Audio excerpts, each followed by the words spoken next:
some of the DOGE approach in the national security and intel world. Cuts are having dramatic effects. But today I want to mention something that frankly doesn't get a lot of attention, a very small entity, the Bureau of Labor Statistics.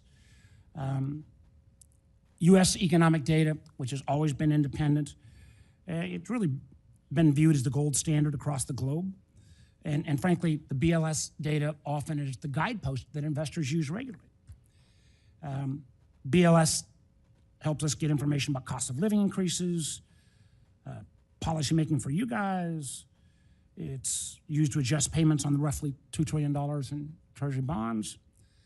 The truth is that the BLS data shouldn't be degraded on any basis. Yet, the administration is so dramatically, and I hope my Republican colleagues will hear on this, cut back the staffing at BLS, that the BLS has had to significantly cut back on the collection of critical price and inflation data. Normally,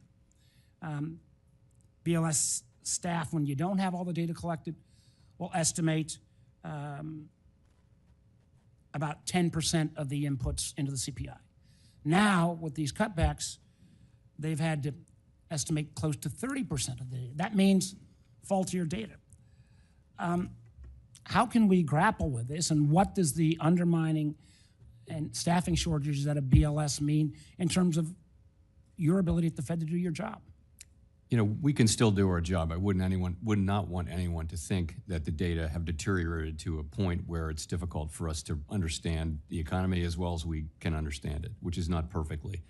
But the direction of travel is concerning.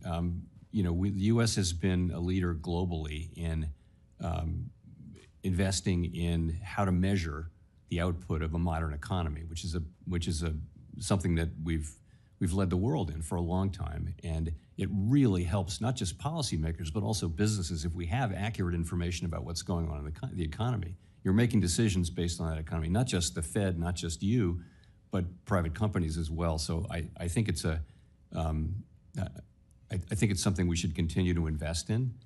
And I don't like to see any deterioration in the public data, which has been the gold standard. The BLS, Bureau of Labor Statistics, and others have really been the bedrock that people really do look to as solid data that tell us what's happening in the economy. Who do collect this input, who do some of this analysis, they are experts. They are not fungible. You fired one and hire another. I mean, there's an expertise here that has been, I think, being undermined. And again, you just look at the fact that if you have to do your estimates, move it from about 10% estimate to a 30% estimate, that is not good for the markets. Let me move to one other topic in my last minute.